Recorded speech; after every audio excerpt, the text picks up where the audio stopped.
আসসালামু আলাইকুম everyone, welcome back to my channel. আজকে আমি আপনাদের সঙ্গে শেয়ার করব ভীষণ মজার রুই বেগুনের রেসিপি। এটা কিন্তু আমি খুবই সহজে তৈরি করে নিয়েছি। আমি ভুনা ভুনা করে রান্না করেছি, আর এইভাবে রান্না করলে কিন্তু সবাই খেতে খুবই পছন্দ করবে। আর এখনও যারা আমার চ্যানেলটি সাবস্ক্রাইব করেননি তাদের জন্য সাবস্ক্রাইব করা অনুরোধ রইল, এবং যারা আমার ফেসবুক পেজে দেখছেন তারা ফলো দিয়ে আমার সাথেই থাকবেন। এ পর্যায়ে আমি একটা চুলায় প্যান বসিয়ে দিয়েছি। এখন আমি বেগুনগুলোকে ভেজে নিচ্ছি। আমি বেগুনগুলো লম্বা বেগুন যেগুলো আছে, লাল বেগুন, সেগুলো কিন্তু নিয়ে নিয়েছি। এগুলোকে আমি ভেজে নিচ্ছি সামান্য পরিমাণ লবণ এবং হলুদ দিয়ে। ভেজে নেওয়ার পর আমি উঠিয়ে নিচ্ছি।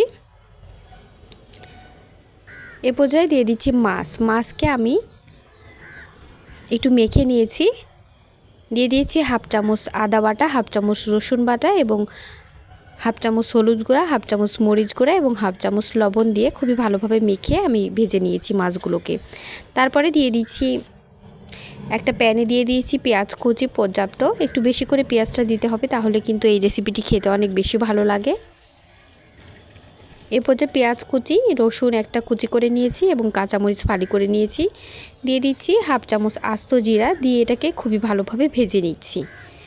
এটাকে কিছুক্ষণ ভাজার পর দিয়ে দিচ্ছি সামান্য পরিমাণ পানি। এখন যেহেতু গুঁড়া মশলাগুলোকে অ্যাড করব, পানি না দিলে আসলে মশলাগুলো পুড়ে যেতে পারে। দিয়ে দিচ্ছি হাফ চামচ হলুদ গুঁড়া, দিয়ে দিচ্ছি এক চামচ লবণ, দিয়ে দিচ্ছি হাফ চামচ মরিচ গুঁড়া এবং দিয়ে দিচ্ছি হাফ চামচ গরম মশলার গুঁড়া, দিয়ে দিচ্ছি হাফ চামচ রসুন বাটা এবং 1/4 চামচ রসুন বাটা এবং 1/4 চামচ আদা বাটা। যেহেতু মাছগুলোকে আমি ভালোভাবে আদা এবং রসুন বাটা দিয়ে মেখে ভেজে নিয়েছিলাম, সেজন্যকে অল্প করে দিয়ে দিচ্ছি। এ পর্যায়ে এটাকে আমি নেড়ে চেড়ে খুবই ভালোভাবে কষিয়ে নেব। মশলাটাকে একটু ভালোভাবে কষিয়ে নিলে তাহলে কিন্তু টেস্টটা ভালো আসে। এরপর কষিয়ে নেওয়া হয়ে গেছে, দিয়ে দিচ্ছি বেগুনগুলোকে মশলার সঙ্গে একটু ভালোভাবে কষিয়ে নিচ্ছি, তাহলে কিন্তু টেস্টটা অনেক ভালো আসে।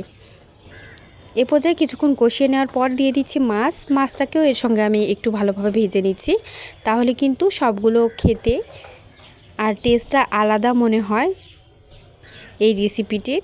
এ পর্যায়ে কিছুক্ষণ ভেজে নেওয়ার পর অবশ্যই লো আঁচে ভেজে নিতে হবে, বেশি আঁচে ভাজতে গেলে কিন্তু পুড়ে যেতে পারে। এ পর্যায়ে আমি পানি দিয়ে দিচ্ছি। আমি দিয়ে দিয়েছি 1 কাপের একটু কম পানি।